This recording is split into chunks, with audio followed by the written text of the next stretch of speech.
Godson Public School, Number 6, Surapet Main Road, Thirumal Nagar, Chennai 600099, Tamil Nadu. ராமநாதபுரத்தில் சுற்றுச்சூழலுக்கு கேடு விளைவிக்கும் பொருட்களை உற்பத்தி செய்வதை உடனடியாக நிறுத்த வேண்டும் என சுற்றுச்சூழல் துறை அமைச்சர் ராஜு எச்சரிக்கை விடுத்துள்ளார். ராமநாதபுரம் மாவட்டம் திருவாடானை சட்டமன்ற தொகுதியில் தமிழக வெற்றிக் கழகம் சார்பில் வெற்றி பெற்ற டாக்டர் ராஜு தமிழக சுற்றுச்சூழல் துறை அமைச்சராக பதவியேற்றுக் கொண்டார். இந்நிலையில் ராமநாதபுரம் வருகை புரிந்த அமைச்சருக்கு மாவட்ட ஆட்சித்தலைவர் சிம்ரன்ஜித் சிங் கலோன் பூங்கொத்து கொடுத்து வரவேற்றார். அப்போது செய்தியாளர்களை சந்தித்த அவர் சுற்றுச்சூழலுக்கு கேடு விளைவிக்கும் குறைந்த அளவு மைக்ரான் உள்ள பிளாஸ்டிக் பொருட்களை உற்பத்தி செய்வதை உடனடியாக நிறுத்த வேண்டும் என்றும் இல்லையென்றால் கடுமையான நடவடிக்கை எடுக்கப்படும் என எச்சரித்தார். மேலும் தமிழக முதல்வரின் ஆட்சியில் வித்தியாசமான முறையில் நிர்வாகம் செய்யப்பட உள்ளதாக அவர் தெரிவித்தார்.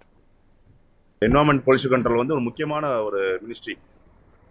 ஏன்னா தமிழ்நாட்டில் உங்களுக்கு தெரியும் நிறைய நோ பிளாஸ்டிக்ஸ் நிறைய கடந்த ஆட்சி காலத்தில் நிறைய மீண்டும் மஞ்சப்பை, பேன் ஃபார் பிளாஸ்டிக்ஸு, இந்த சாயப்பட்டறைகள் கழிவு, கடலோரங்களில் நிறைய குப்பைகள், முக்கியமாக நம்ம மாவட்டத்தில் பார்த்துருப்பீங்க தேவிப்பட்டினம் பகுதியை, தொண்டி பகுதிகள், முக்கியமாக ராமேஸ்வரம் இந்த துணியை கழட்டி போடுறது, இந்த சேதுக்கரை பகுதிகள், இந்த மாதிரி நிறைய இடங்கள்ல கழிவுகள்னால நிறைய நோய் தொற்றுகள் வருது, பாதிப்புகள் வருது.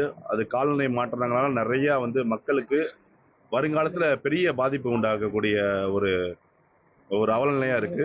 அதனால சுற்றுச்சூழல் சார்பாக, அமைச்சகம் சார்பாக நாங்க நிறைய மாற்றங்களை கொண்டு வர போறோம். நிறைய புதுமையான திட்டங்கள்ல இந்த வாரம் எங்கள் முதலமைச்சர் திரு ஜோசப் விஜய் அவர்களின் ஆணைக்கிணங்க நிறைய திட்டங்களையும் மாற்றங்களையும் நீங்க இந்த வாரத்துல கூடிய விரைவில் நீங்க பார்க்க தான் போறீங்க. யார் யாரெல்லாம் அந்த சட்டத்தை மீறி இது தீங்குன்னு தெரிஞ்சும் சாயப்பட்டறையில கழிவை ஆறுகளில் திறந்து விடுறது, அதே மாதிரி பிளாஸ்டிக்ஸை மீண்டும் மீண்டும் தடை செய்யப்பட்ட பிளாஸ்டிக்ஸ் பொருட்களை தயாரிக்கிறது, இந்த மாதிரி யார் ஈடுபட்டாலும் கண்டிப்பாக சட்டப்படி தீவிர நடவடிக்கை எடுப்போம். அவங்க யாரையும் பிடிச்சி இந்த மாதிரி ரெக்கமெண்டேஷன்ல நான் நாளைக்கு திறந்துடலான்ற எண்ணத்தை மறந்துடுங்க.